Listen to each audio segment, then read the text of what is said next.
this video represents. I get that Trump isn't always as presidential as you want him. You're supposed to be, walk the straight line and say, always be politically correct. Well, if you'd had the 2 years he's had, where he's been attacked for everything, we've thrown 12 kitchen sinks at him, his family, his kids. Man, now think about that. If that was you and you're on the other side, I don't care if you're the president of the United States, just think that was Barack Obama. And they pounded him consistently for 2 years.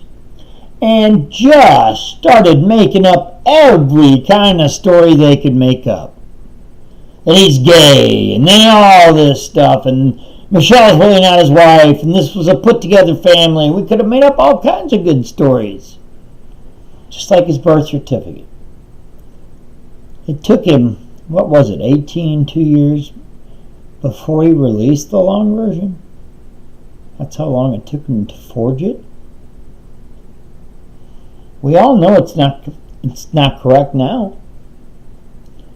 So we had a non-United States citizen as president.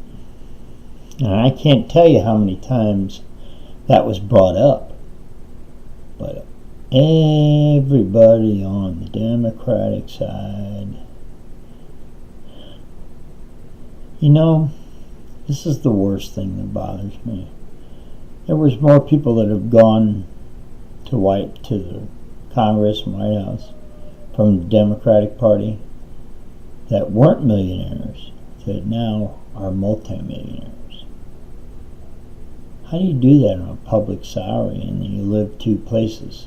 Like Jason Chaffetz, he had a interview the other night and he said, I live in Utah with my family and I have to have a place here in Washington at the same time. We can't, and they pay us well, but we can't afford it.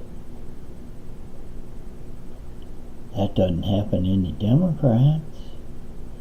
They all get their dough from Soros or Epstein or the 12 billionaires the Clintons have in their pockets. That's what I heard today. Every day, MSNBC or CBS or CNN,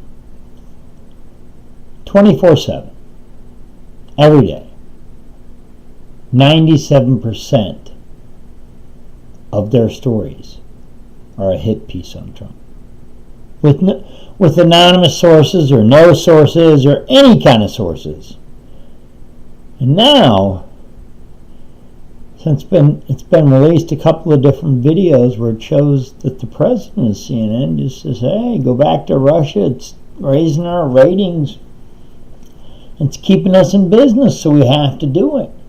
So keep lying. If you haven't been, seriously, the people that aren't convinced, since Obama knew about this 2 years ago, and you're not convinced because you want the Democrats to win and anything, you guys will go to any lengths. Any. Murder, extortion, everything. You guys are the biggest crime family ever in America. You make the Gambino family or the Gotti family or Capone family or any of those families, they're peanuts compared to you.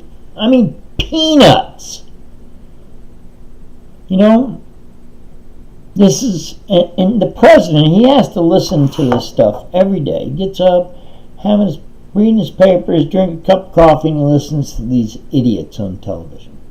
Every talking head on television has some beef with Trump, okay? I can't believe a reality star. He wasn't just a reality star. He was a billionaire businessman that has done business everywhere. So you guys keep saying this bull crap. The reason he did The Apprentice is he made a lot of money doing it. Why not? It's pure profit. It's not like building something and then making profit. It's pure profit. So why would you say, no, I don't want to do that? Stupidity when you do. You see how many stars now run some reality shows? Are they just as screwed up? Or they can do it and just not Trump. And I understand until I get these messages every day about call Claire McCaskill, she's a Democrat, to get her to vote for the health care bill. You know what drives me crazy about that? Is that I don't care if I call her or not. She'd get my information and she'd vote whatever way she wanted to. She's not proved anything to me. Neither is Roy Blunt. Both our senators are pretty much pieces of shit. And they've all been caught in so many different innuendos that, you know what? I don't know if I want either one of them back. Until they start standing up and being people instead of a name with an R beside of it or a D beside of it.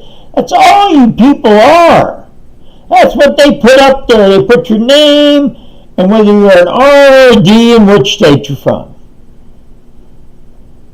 Nothing about who you are, but that's what identifies you.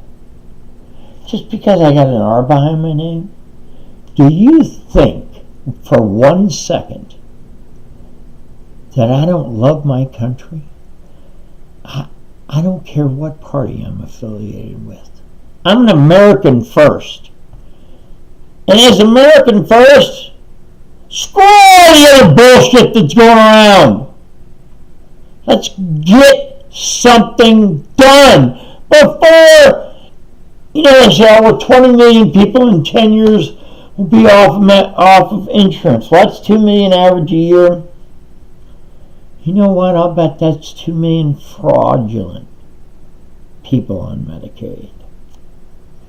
You ought to look into that a little bit before you start talking about the bullshit, okay? Like the 11 million illegal aliens that 75% of them draw more benefits than any American. That's a great thing. Way to go, Obama. Until we change that, we'll always have this issue. Illegal aliens, African Americans, and white people. Crackers, whatever you want to call us. This is what the problem is. I went my last 4 years of teaching before I had my third massive heart attack. I did some really good work early in my career, made enough money to move to the island of Kauai. Spent too much money. The cost of living there was way higher than I thought. So I moved back to the mainland. One reason mainly was because I was 4,000 miles away from my wife's family. And they didn't get to see our grandchildren unless they came all the way to Hawaii. So we needed to come back so that they could meet their grandparents and everything. So it was a good reason for us to come back. My wife said, you've always wanted to teach. Why don't you do it? I said, honey, teachers don't make any money. She goes, it might be the first job that you actually love to death. No, and I've had a few of those already. But as I started public school, 4 years, I had 2 evaluations a year, not one like everybody else. I had 2. One by the vice principal, one by the principal, where they sat in my class and watched me teach. I got 10 excellent evaluations, 4 years. I had 120 kid waiting list for my algebra 1 or 2 class. Now think about that. My math class? Every person on the staff of that school had their kids come to my class. Why? Because basically, I taught them from the heart. I taught them from what I had seen and what I had done in my life. We finally got respect for each other. It took 2 months. We both learned a different language. And I'll tell you what, there's no bullshit about that. Those kids taught me more about life than I could ever teach anyone else. They live in a demilitarization zone. And the Democrats just let it keep falling apart. And I don't understand why. It's just like Chicago. Chicago rules Illinois. Whatever they vote, and they've always handed the Democrats since Richard Daley. Since the last 50 years they've been doing it. But all the other places in Illinois kind of just get screwed. Because Chicago's bankrupt as shit, and they haven't had a budget out of Springfield for 5 years now. So it's just like California. They're going bankrupt. They're begging everybody for money now.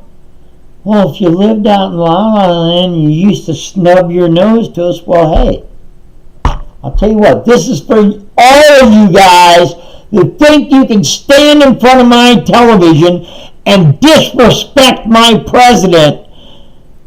Oh my God, what you people have done in the last 2 weeks.